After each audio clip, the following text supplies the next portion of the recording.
అందరికీ దేవుని నామం పేరిట శుభములు. ఈరోజు మనం తపస్సు కాలంలోని 33వ రోజులోకి ప్రవేశించాం. మరియు ఈరోజు మనం తీసుకున్నటువంటి అంశం సోదర ప్రేమ లేదా పొరుగువారి ప్రేమ. మన యొక్క సమాజంలో, క్రైస్తవ సమాజంలో మరి ముఖ్యంగా పొరుగువారిని ప్రేమించడం మరియు సోదర ప్రేమ అనేది ఒక ప్రధానమైనటువంటి ఆజ్ఞ లేదా ఒక ప్రధానమైనటువంటి సూత్రంగా మనం చెప్పుకోవచ్చు. అయితే ఇదంతా కూడా యేసుక్రీస్తు వారి బోధనలలో స్పష్టంగా మనకి అర్థమవుతూ ఉంది.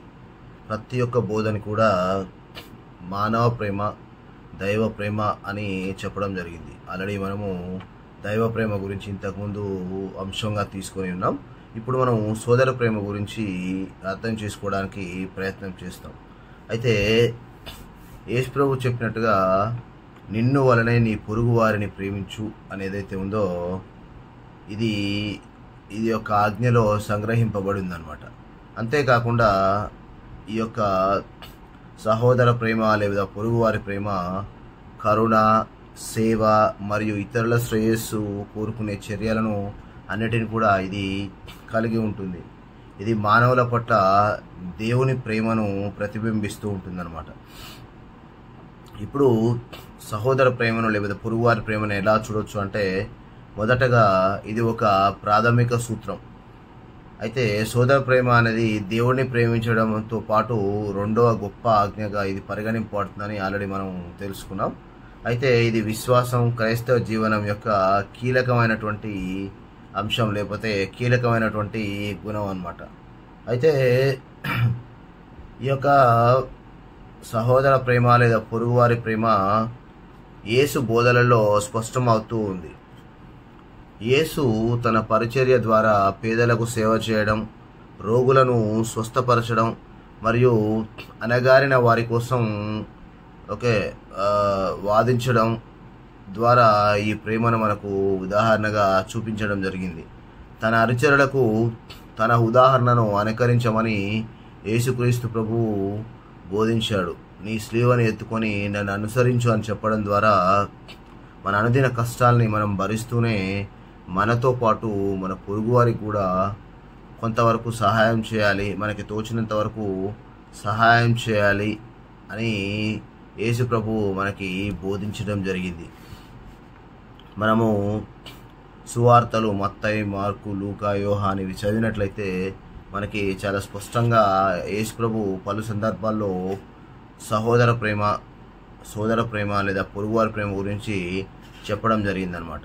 అంతేకాకుండా ఈ యొక్క సోదర ప్రేమ అనేది ఆచరణాత్మక అనువర్తనం అని మనం చెప్పుకోవచ్చు.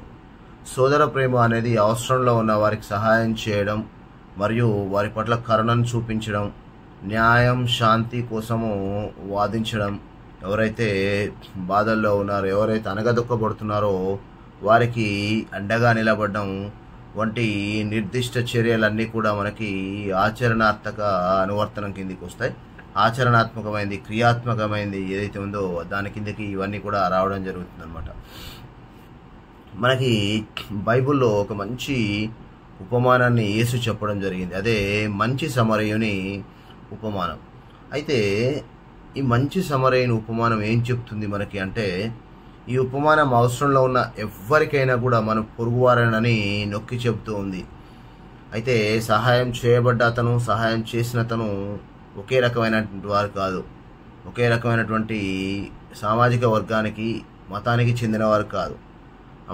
అయినప్పటికీ కూడా ఈ యొక్క సమరయుడు కష్టంలో ఉన్నటువంటి అతనిని చూసి తన యొక్క గాయాలని ఫస్ట్ శుభ్రపరిచి కట్టుకట్టి అంతా కూడా అంతటితో వదిలేయకుండా వైద్యం దగ్గరికి తీసుకెళ్ళి సపర్యలు చేస్తూ, నా దగ్గర కొంతే డబ్బు ఉంది, నేను మళ్ళీ తిరుగు ప్రయాణంలో అది చెల్లిస్తాను అని చెప్పి తన గురించి శ్రమపడ్డం మనం చూస్తూ ఉన్నాం అనమాట. అయితే ఈ యొక్క నేపథ్యం లేకపోతే సామాజిక సేవ ఏదైతే ఉందో ఇది అంటే సామాజిక హోదాతో లేకపోతే కులాలతో సంబంధం లేకుండా అందరికీ కరుణ మరియు సహాయం అందించడం యొక్క ప్రాముఖ్యతను ఈ యొక్క మంచి సమరయుని ఉపమానం అనేది మనకి చెప్తూ ఉందన్నమాట.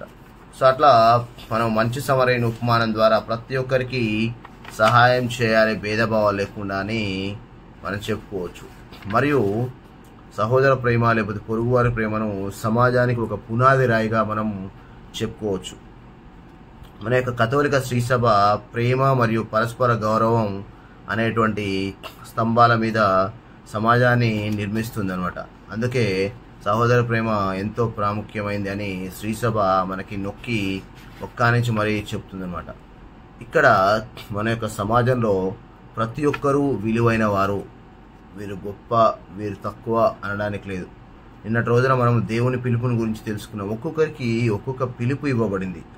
అంటే ఓన్లీ మన గురువులు లేకపోతే పీఠాధిపతులు వీళ్ళు మాత్రమే ప్రేమించాలి, వీళ్ళు మాత్రమే ప్రేమను పంచాలి అనేది ఏమీ లేదు.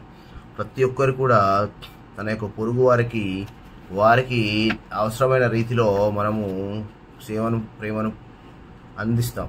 అయితే మనకి త్వరలో మనకి పవిత్ర వారం రాబోతుంది. ఆ పవిత్ర వారంలో పవిత్ర గురువారం రోజు యేసుప్రభు అలనాడు ఏ విధంగానైతే శిష్యుల కాళ్ళు కడిగి సహోదర ప్రేమను వారికి వ్యక్తపరిచాడో, అలాగే గురువు పీఠాధిపతులు పోపు గారు పక్కవారి యొక్క కాళ్ళను కడిగి వారి యొక్క ప్రేమను వారి పట్ల వ్యక్తపరుస్తూ ఉన్నారు.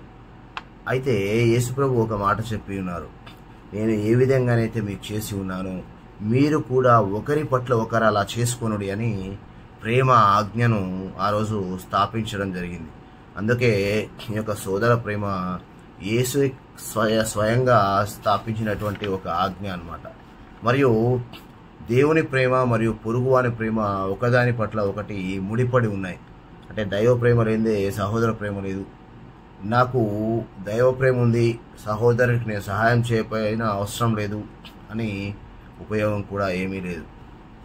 మంచి సమరైన ఉపమానంలో చూసినట్లయితే ఒక గురువు ప్రార్థన కోసం వెళ్తూ ఉన్నాడు, కానీ తన పొరుగు వారిని పట్టించుకోలేదు. అయితే మనము దైవ ప్రేమ నాకుంది, దేవుని పట్ల నాకు చాలా ప్రేమ ఉంది అని మన పొరుగు వారిని మనము అశ్రద్ధ చేసినట్లయితే ఆ ప్రేమ సరైనది కాదు అని దేవుడు మనకి చెప్పి ఉన్నాడు అనమాట. పొరుగువారి ప్రేమను క్రియల్లో చూపించే ఉదాహరణలు ఏవేంటి, ఎలా చూపించవచ్చు అంటే, మొదటిది దాతృత్వం మరియు సామాజిక న్యాయం. అయితే ఈ యొక్క దాతృత్వం సామాజిక న్యాయం ఏంటి అంటే, మనం పొరుగువారి పట్ల న్యాయాన్ని కలిగి ఉండాలి, వాళ్ళకి న్యాయం చేస్తూ ఉండాలని శ్రీసభ మనల్ని ఆహ్వానిస్తుంది. అంతేకాకుండా పలు సామాజిక కార్యక్రమాల్లో పాల్గొనమని మరియు సామాజిక న్యాయం కోసం వాదించమని శ్రీసభ మనల్ని ప్రోత్సహిస్తూ ఉంది. ప్రతి ఒక్కరూ గౌరవప్రదమైన జీవితాన్ని గడపడానికి అవకాశం ఉందని శ్రీసభ నిర్ధారిస్తూ ఉందన్నమాట. ఈ తపస్సు కాలాన్ని, అనుగ్రహ కాలాన్ని మనకు అందుకే శ్రీసభ అనుగ్రహించింది. దుర్బలమైన వారి సంరక్షణ, ఎవరైతే కష్టాల్లో బాధల్లో ఉన్నారో, రోగులు, పేదలు మరియు అనగదొక్కబడినటువంటి వర్గాలు ఎవరైతే ఉన్నారో వారిని జాగ్రత్తగా చూసుకోమని, వారికి సంబంధించినటువంటి అన్ని కూడా అందించమని చెప్తూ ఉందన్నమాట. ఎవరైతే ఆశ్రమం లేకుండా ఉంటారో, ఆశ్రయం లేని వారికి ఆశ్రయం ఇవ్వడం, ఆహారం లేని వారికి ఆహారం ఇవ్వడం, వైద్య సంరక్షణ ఉన్న వారిని వైద్య సంరక్షణ ఇవ్వడం అన్ని కూడా ఇవ్వమని బోధిస్తుంది. ఎందుకంటే బైబిల్లోనే క్లియర్గా చెప్పబడింది అనమాట. అదే మనము పైకి చనిపోయిన తర్వాత వెళ్ళినప్పుడు గొర్రెలని మేకల్ని దేవుడు వేరుపరుస్తాడు.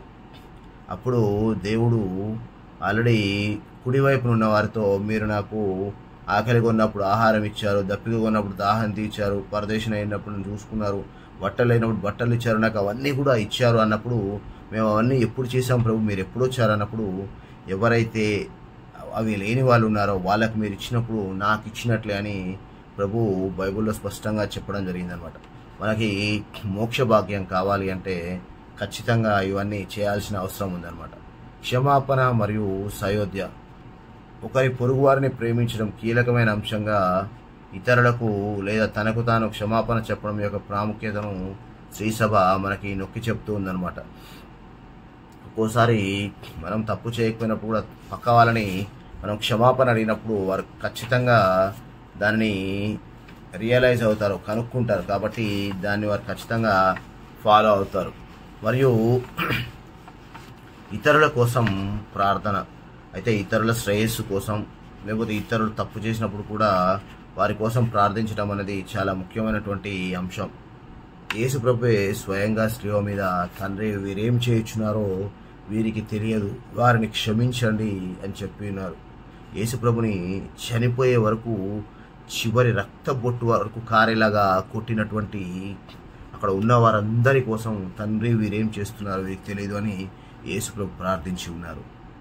అంత గొప్ప మనసు ఉన్నటువంటి యేసు ప్రభు పొరుగు వారిని ప్రేమించండి అని తన యొక్క జీవిత ఉదాహరణ ద్వారా శిలువ మీద మరణం వరకు పొంది మరణంతో మనకు నేర్పిస్తున్నారు. కాబట్టి మన పొరుగు వారిని ప్రేమిస్తూ వారి కోసం ప్రార్థించాలని యేసు ప్రభు మనకు చెప్తూ ఉన్నారు. అయితే ఈ యొక్క దైవ వచనాల్లో ప్రేమ గురించి, సోదర ప్రేమ గురించి ఏముందో ఇప్పుడు మనము తెలుసుకుందాం. మత్తయి 22:39, మార్కు 12:31, లేవీకాండం 19:18, కొరింథీయులు 1:13-4-7 ఈ యొక్క వచనాల్లో మనం ఇప్పుడు తెలుసుకుందాం. మత్తయి రాసిన సువార్త 22:39 వచనం, నిన్ను నీవు ప్రేమించుకొనున్నట్లు నీ పొరుగు వారిని ప్రేమింపవలెను అను రెండవ ఆజ్ఞ ఇట్టిది అని అక్కడ మనకి స్పష్టంగా రాయబడింది. మార్కు సువార్త 12:31 వచనం, నిన్ను నీవు ప్రేమించుకొనున్నట్లే నీ పొరుగు వారిని ప్రేమింపుము, ఇది రెండవ ఆజ్ఞ, వీనిని మించిన ఆజ్ఞ మరి ఒకటి లేదు అని సమాధానమిచ్చాను. లేవియకాండము 19:18 ఇలా రాయబడింది, పొరుగువారి మీద పగ తీర్చుకొనకుడు, వైరము పెట్టుకొనకుడు, నీ వలె నీ పొరుగువారిని కూడా ప్రేమింపుడు, నేను ప్రభువుడను అని అక్కడ స్పష్టంగా రాయబడింది. పునీత పౌలు కొరింథీయులకు రాసిన మొదటి లేఖ 13:4-7 వరకు చూసినట్లయితే, ప్రేమ సహనము గలది, దయగలది, అసూయ కానీ, డంబము కానీ, గర్వము కానీ ప్రేమకు లేవు. అమర్యాద కానీ, స్వార్థపరత్వం కానీ, కోప స్వభావం కానీ ప్రేమకు ఉండవు. ప్రేమ దోషములను లెక్కింపదు, ప్రేమ కీడునందు ఆనందింపదు, సత్యమునందే అది ఆనందించును. ప్రేమ సమస్తమును భరించును, సమస్తమును విశ్వసించును, సమస్తమును ఆశించును, సమస్తమును సహించును అని అక్కడ ప్రేమ గురించి చాలా స్పష్టంగా రాయబడింది. అయితే ఇప్పుడు మనము మన యొక్క హృదయాల్ని ఆత్మపరిశీలన చేసుకుందాం. ఆత్మపరిశీలన చేసుకొని సోదర ప్రేమ అనేది నేను ఎంతవరకు కలిగి ఉన్నాను, దైవ ప్రేమ వలె నా యొక్క సహోదరుని పట్ల కూడా నేను ప్రేమను కలిగి ఉన్నానా, ఆప్యాయతను కలిగి ఉన్నానా, లేదా నా యొక్క జీవితాన్ని ఏదో అలా నామమాత్రంగా కొనసాగిస్తున్నానా అనేది మనము ఆత్మపరిశీలన చేసుకుందాం. మంచి సమరయుని వలె ప్రతి ఒక్కరికి నేను సహాయం చేయడానికి సిద్ధంగా ఉన్నానా, సమాజంలో ప్రతి ఒక్కరి పట్ల దయా కనికరం కలిగి ఉన్నానా, అనగదొక్కబడిన లేదా కష్టాలు కలిగి ఉన్నటువంటి నా యొక్క పొరుగువాడికి నాకు తోచినంత వరకు సహాయం నేను చేస్తున్నానా, లేదా దుర్బలమైనటువంటి వారి యొక్క సంరక్షణ నేను చేస్తున్నానా, లేదా క్షమాపణ అనేటువంటి దాన్ని నేను కలిగి ఉన్నానా లేదా.